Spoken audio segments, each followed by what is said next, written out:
రాజధాని అమరావతి కోసం రెండో దశ భూ సమీకరణ చేయాల్సిందేనని సీఎం చంద్రబాబు స్పష్టం చేశారు. రాజధానిలో పెట్టుబడులు పెట్టేందుకు వస్తున్న సంస్థలకు కేటాయించేందుకు భూములు లేవన్నారు.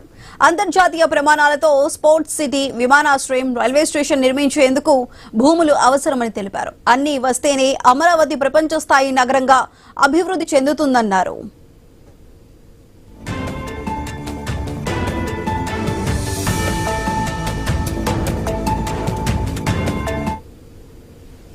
రెండో దశ భూ సమీకరణకు రైతులు సహకరించకపోతే అమరావతి ఒక మున్సిపాలిటీగా మిగిలిపోతుందని సీఎం చంద్రబాబు హెచ్చరించారు. రాజధాని రైతులతో సచివాలయంలో సీఎం సమావేశమయ్యారు. 2.5 గంటల పాటు జరిగిన సమావేశంలో రైతుల సమస్యలు, వారి డిమాండ్లు అడిగి తెలుసుకున్నారు. రైతులు ప్రతి చిన్నదానికి సోషల్ మీడియాకి ఎక్కడం, అంతర్గత విభేదాలతో సమస్యలను జటిలం చేయడం సరికాదన్నారు. అందరూ ఒకే తాటిపై ఉండాలని స్పష్టం చేశారు. రైతులందరూ అమరావతి అభివృద్ధి కమిటీగా ఏర్పడాలని చంద్రబాబు సూచించారు.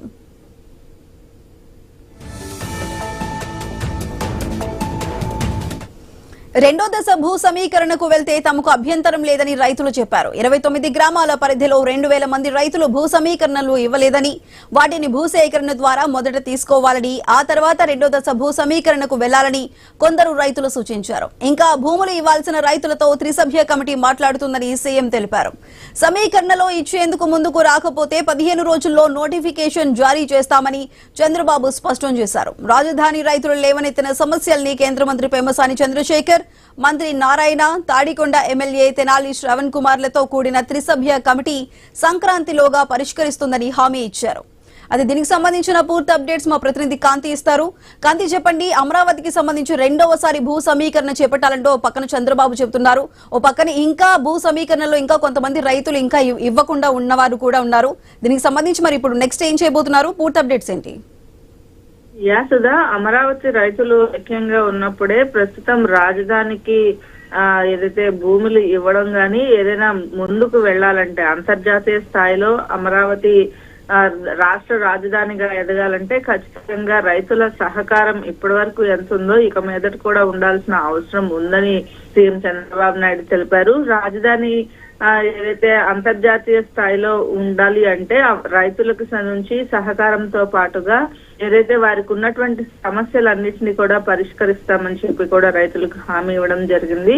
అమరావతి ఏదైతే రైతులకు సంబంధించినంత వరకు కూడా వారికి ఉన్నటువంటి ఇబ్బందులన్నింటినీ కూడా తొలగించడానికి అమరావతికి సంబంధించినటువంటి ఏదైతే ఒక కమిటీ వేశారో రైతులకు సంబంధించి, వారి రైతుల నుంచి కొంత ఏదైతే ఇక నుంచి ఏదైతే వారికి ఉన్నటువంటి సమస్యల పరిష్కారం అన్నిటి కూడా చేయడానికి ఒక 3 సభ్యుల కమిటీ అయితే వేయడం జరిగింది. ఇప్పటికే 2 సార్లు సభ్యుల కమిటీ అటు పెమ్మసాని చంద్రశేఖర్ తో పాటుగా మంత్రి నారాయణ అలాగే అధికారులు కూడా దీంట్లో పాల్గొనడం జరిగింది. ఇక వీరితో రైతులతోటి నేరుగా సీఎం చంద్రబాబు నాయుడు మాట్లాడిన సమయంలో ఎవరికి ఎటువంటి నష్టం కలిగేము, రైతులు సమస్యల పరిష్కారానికి అత్యంత ప్రాధాన్యత ఇస్తామని కూడా సూచించడం జరిగింది. అలాగే సిఆర్డీఏకి సంబంధించినటువంటి కొన్ని అంశాలు ఏవైతే రైతులు ఇవ్వాల్సినటువంటి భూములు కొంతమంది భూ ఇవ్వకపోవడం వల్ల భూ సమీకరణకు ముందుకు వెళ్తున్నట్లుగా తెలుస్తా ఉంది. ఈ నేపథ్యంలోనే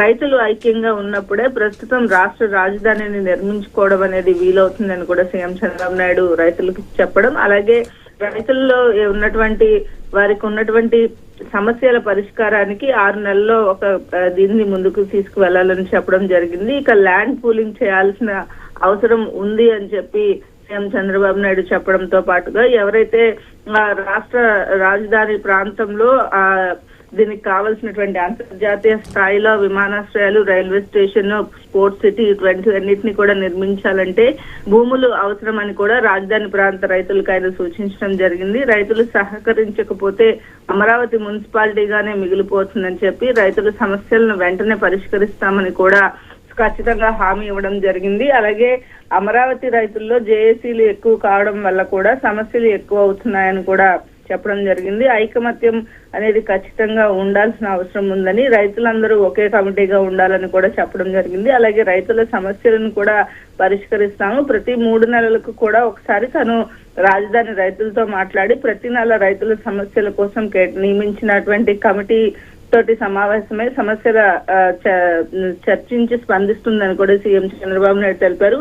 దాంతో పాటుగా సోషల్ మీడియాకి ఎక్కువ ఇబ్బంది పెట్టే ప్రయత్నం కూడా చేయవద్దని, అలా చేసినట్లయితే అమరావతి అభివృద్ధి సాధ్యం కాదని కూడా సీఎం చంద్రబాబు నాయుడు చెప్పడం జరిగింది. అలాగే అమరావతి